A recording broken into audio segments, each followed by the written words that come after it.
Hello, thanks for stopping by. Today we're taking a look at this is sort of the Midas quad. This is the awesome TS195 with gold accents. You can also get this in silver, but I chose to go ahead and get the gold version. And we've also got these nice gold motors on here.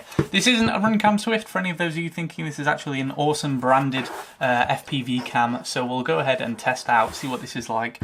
A couple of notes before we start. You'll be able to see that this is the curved 28-degree arms. This also comes with straight arms, and I've gone ahead and had to really tape down these wires. I don't know if there's a better way for me to mount the ESCs, to mount the wires to the ESCs, but you'll be able to see that the props are cutting incredibly close to this, so I've really had to pack these down with a lot of tape just to make sure they don't fly up. You might be able to mount them on the bottom somehow, or do them a different way so that they're not as exposed, but yeah, I just thought I'd mention that for anyone thinking of buying it. Also, I'd say probably shorten this lead quite a bit, or get your own, because these wires are incredibly thick, and it's a bit unnecessary to have something this long when you've got something equally this long coming out of your battery as well.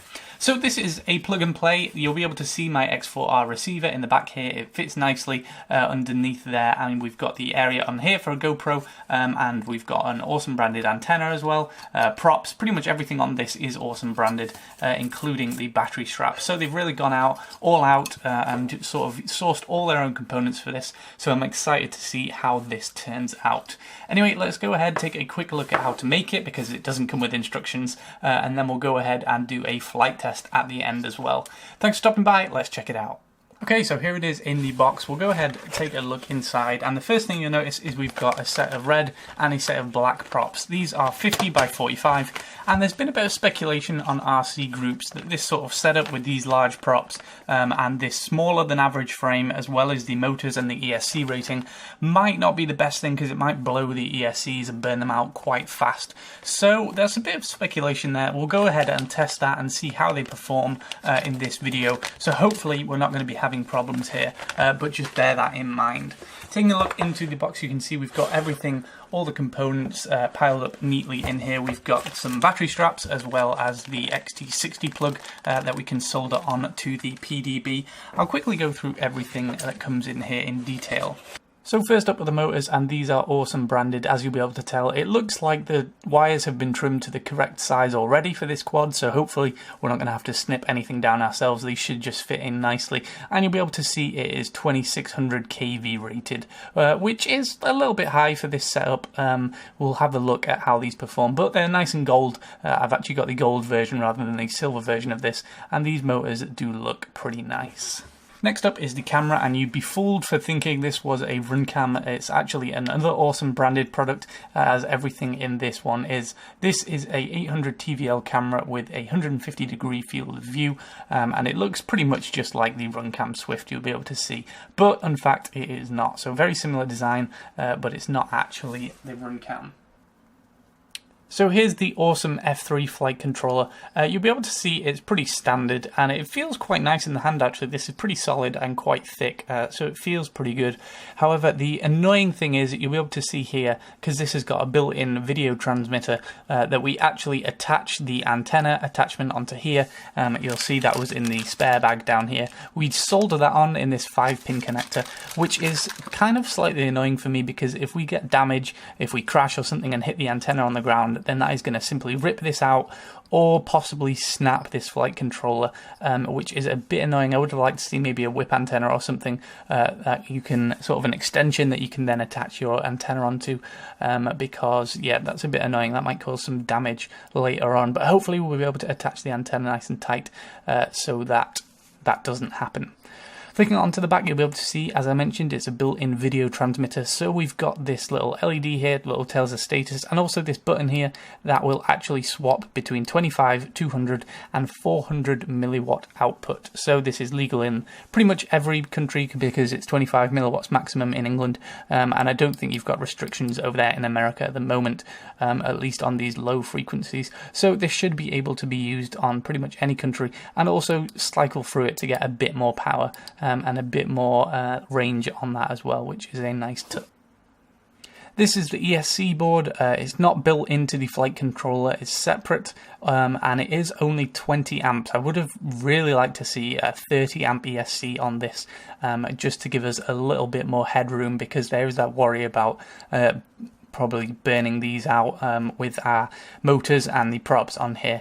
But, you know, we'll test it out, see how it performs. Hopefully it should be okay. Awesome have done quite a few quads. Hopefully they should know what they're doing. So it says they should take 2 to 4S. Might be a little bit skeptical about putting a 4S on this at the moment, but, you know, it should be able to handle it. I just would have liked a little bit more headroom, maybe with a 30 amp ESC. But nevertheless, we'll try it out and see how it performs. We've got a pretty standard mushroom antenna that is RSMA male, and yeah, that will simply attach to one of the attachments we've got in here. Probably quite standard. I might go ahead and replace this with something a bit more familiar, like a TBS Triumph or something along those lines. But we'll go ahead and test out, see how good this is on its own. Next up, we've got all the carbon fibre parts. We have got the 4 arms, and you'll see these have got nice gold accents along them. The paint actually looks quite good on this. It looks very professional, so that's a very nice touch, because sometimes the gold can look a little bit tacky, but I actually think this looks quite nice.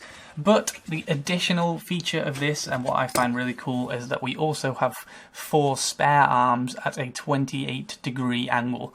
So I'm not sure how this is going to change the power output, the sort of thrust ratios and things like that. I don't know how much this is going to affect performance, but I'm pretty excited to try it. I think I'll put these on first and see what happens, because not many frames you've got like this with the choice of either flat or that angled arm on there, so this should be pretty exciting to test out.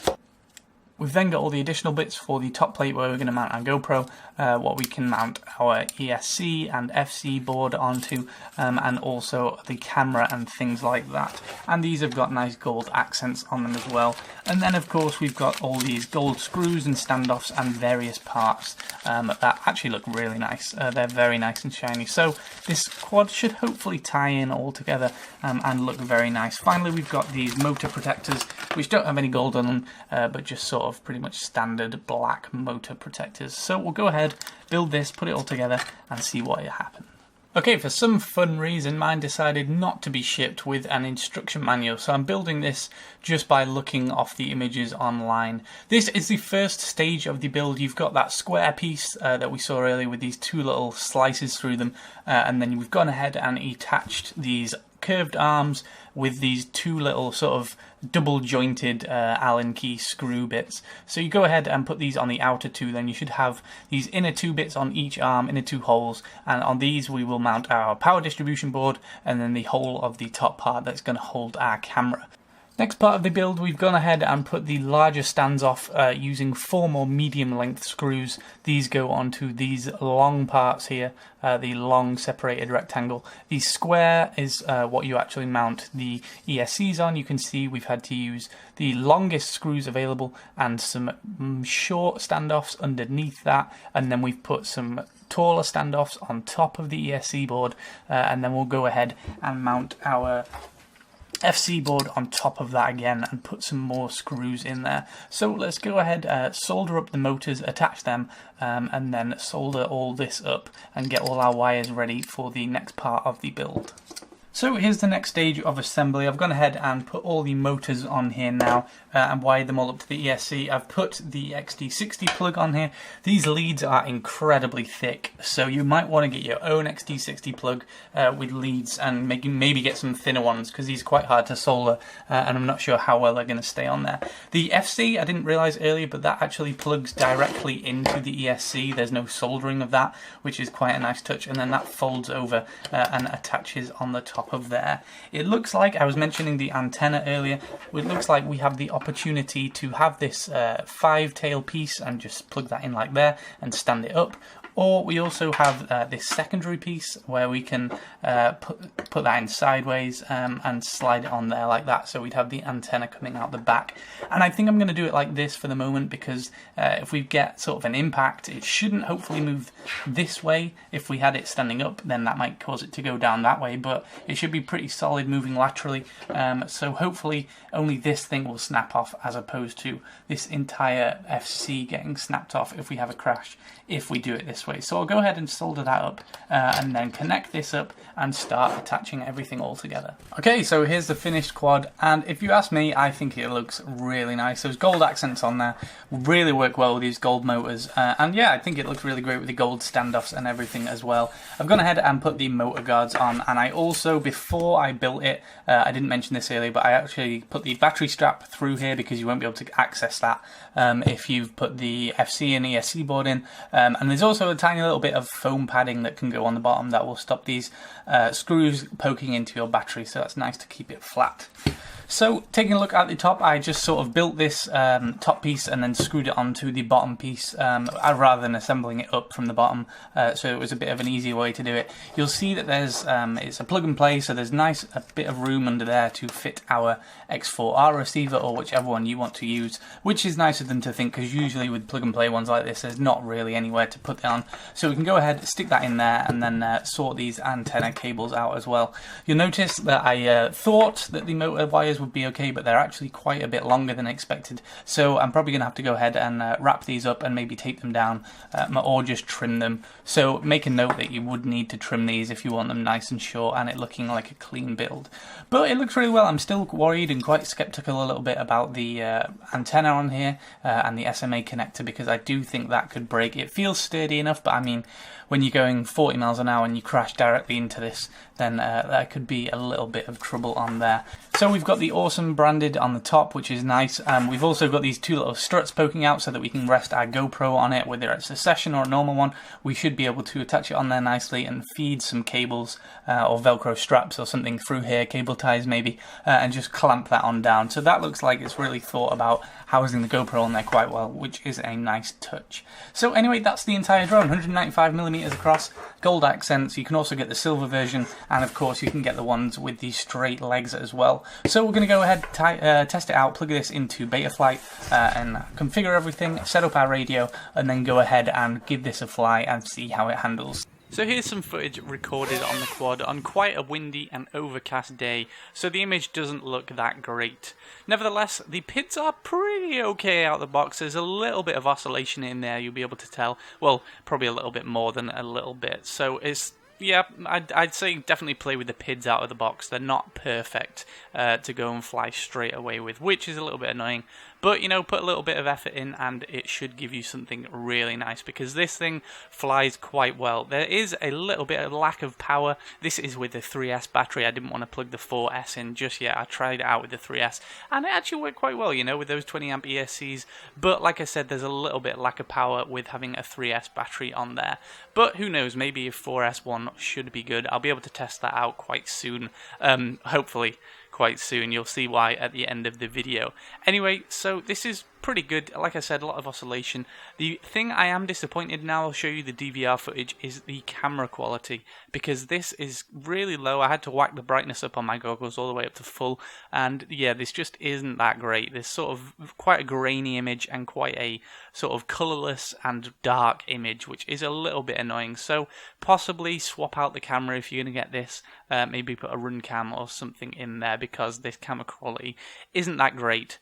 The signal, however, was actually quite good. I managed to get quite a range on this, even with it being a windy day. So the antenna and my soldering skills looked like they worked out okay. Although I would probably still swap out the antenna for a TBS Triumph or something similar to that, just because I know I can rely on that quality. So with that lack of power comes idiocy on my part. This is a little bit, well, a lot of a crash I had, and yeah, it sort of ruined the quad, so let's go ahead and take a look at what happened.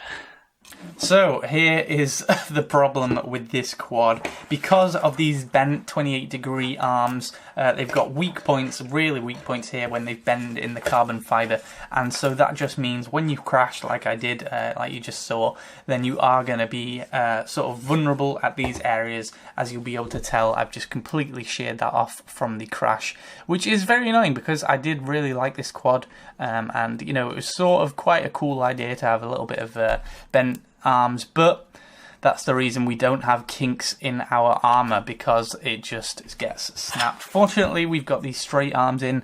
Maybe they knew that these ones weren't that strong and you'd want the straight arms as well, so maybe they sent that with them just for that purpose. But I'm not sure. So to anyone thinking of getting this, I would say don't, unless you're sure you're not going to crash, don't use these curved arms, because obviously they are quite a weak point. But nevertheless, I've had quite a lot of fun with this quad. It's got a reasonable price tag. I'd probably recommend it to anyone sort of as your first FPV flyer.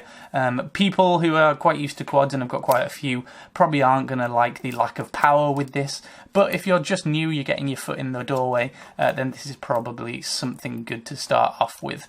I like to complain a little bit about the camera, because that wasn't amazing quality as you saw on the DVR. You know, I'd think about probably replacing this maybe with a run cam if you're going to go ahead and purchase this. Fortunately, in that hard crash, you'll see that we didn't actually lose the antenna. That's still soldered on nicely at the back there, so maybe that'll last another crash. Maybe it'll last a long time, I'm not sure. We'll have to test that out, but that's good news for the antenna.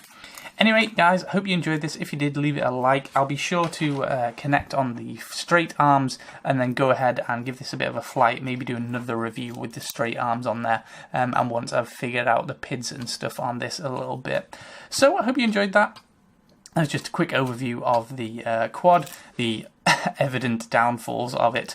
But I mean, like I said, I'd recommend it probably for any beginner one because of that quite low price tag. And I guess with the straight arms, it is a pretty nice build if we don't get any crashes in it.